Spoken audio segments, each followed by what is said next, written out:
Congress party और उनके नेताओं को अब सरकार के हर काम से दिक्कत होने लगी है। सत्ता पक्ष कोई भी काम करे उसमें गलतियां निकालना मानो उनका पहला काम बन गया हो। मोदी सरकार के हर फैसले को लेकर विपक्ष के लोग विरोध में खड़े हो जाते हैं, लेकिन मोदी सरकार के नाम पर भ्रामक प्रचार कर राजनीतिक रोटियां सेकना कहां तक उचित है। पीएम मोदी अपने फैसले से देश को विकसित राष्ट्र की ओर ले जा रहे हैं। मीठा खाना आनंददायक है, लेकिन अधिक मीठा खाना नुकसानदेह है। विरोध तो ठीक है, लेकिन विरोध की सीमा पार कर जाना गलत है।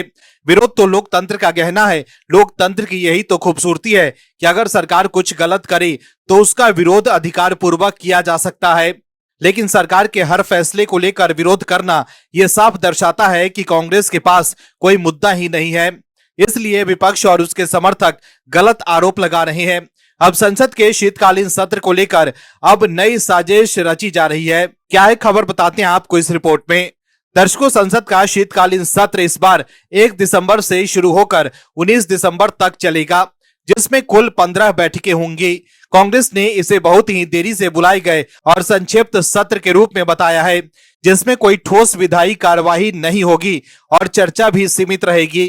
कांग्रेस नेता जयराम रमेश ने इसे सरकार की ओर से जनता से कुछ छिपाने की कोशिश करार दिया और सवाल उठाया कि क्या सरकार चुनाव से पहले सत्र को एक औपचारिकता में बदलना चाहती है। विपक्ष का आरोप है कि महंगाई, बेरोजगारी, किसान आंदोलन जैसे ज्वलंत मुद्दों पर सरकार बोलने से कतराती है, इसलिए सत्र छोटा किया गया। लेकिन सच्चाई यह है कि विपक्ष जो साजिश की बातें करता है वो स्वयं ही देश की बड़ी समस्याओं को हल करने से दूर है। दर्शकों, संसद के मॉनसून सत्र में भी बिहार में एसआईआर को लेकर कई विपक्षी दलों ने जोरदार विरोध किया, जिसके बाद संसद की कार्रवाई में प्रतिदिन व्यवधान उत्पन्न हुआ। जब संसद का सत्र चलता है तब विपक्ष के लोग सत्र चलने नहीं देते हैं, लेकिन अब जब भारत की माननीय राष्ट्रपति श्रीमती द्रौपदी मुर्मू जी ने संसद का शीतकालीन सत्र 1 दिसंबर 2025 से 19 दिसंबर 2025 तक आयोजित करने के सरकार के प्रस्ताव को मंजूरी दे दी है, तब इस मामले को लेकर जयराम रमेश निशाना साध रहे हैं। वहीं पीएम मोदी विद्यार्थियों के साथ संवाद जैसी सकारात्मक पहल कर रहे हैं, तब भी विपक्ष के लोग फर्जी खबरें फैलाकर माहौल खराब करने की कोशिश कर रहे हैं।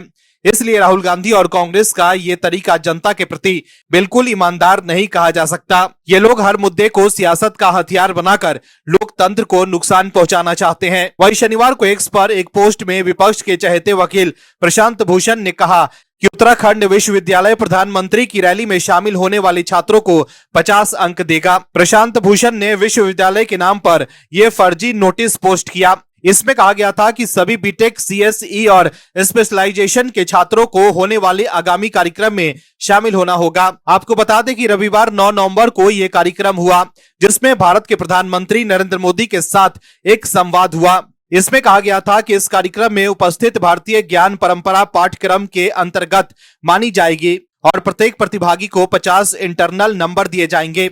सोशल मीडिया पर नोटिस आने के बाद विश्वविद्यालय ने स्पष्टीकरण जारी करते हुए ये कहा कि ये नोटिस फर्जी है। फेसबुक पर एक पोस्ट में निजी विश्वविद्यालय ने कहा कि हमारे संज्ञान में आया है कि 9 नवंबर 2025 को एफआरआई के आगामी दौरे के अंकों के संबंध में डीबीयूयू के नाम से एक फर्जी नोटिस प्रसारित किया गया है। हम स्पष्ट करना चाहते हैं कि यह नोटिस पूरी तरह से झूठा है और विश्वविद्यालय द्वारा जारी या अनुमोदित नहीं है। इस पर कोई आधिकारिक हस्ताक्षर, संदर्भ संख्या या प्राधिकरण नहीं है। कुल मिलाकर देखें तो विपक्ष के लोग काफी हताश और परेशान नजर आ रहे हैं। इसलिए कभी वो फर्जी खबर का सहारा ले रहे हैं तो कभी सरकार के फैसले से तिल मिला जा रहे हैं। लेकिन पीएम मोदी बिना रुके बिना थके देश के विकास के लिए दिन रात काम कर रहे हैं। Bureau report, OMH news. आप दर्शकों से विनम्र निवेदन है कि चैनल को सब्सक्राइब जरूर करें।